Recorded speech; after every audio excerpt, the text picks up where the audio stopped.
Hey, Amazon sellers, Francis here, Mary Marketing. Hope you're doing fantastic out there. So today's tip of the day, tip of the week, authenticity issues, how to avoid them.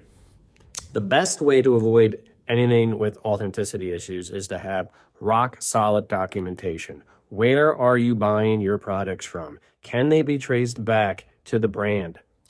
Do you have a letter of authorization for these products? Too many sellers are jumping on Amazon thinking that they can buy from I've had people buy from liquidators. Some clients contact me that bought from, people on the street, like street vendors. You can't do that, guys.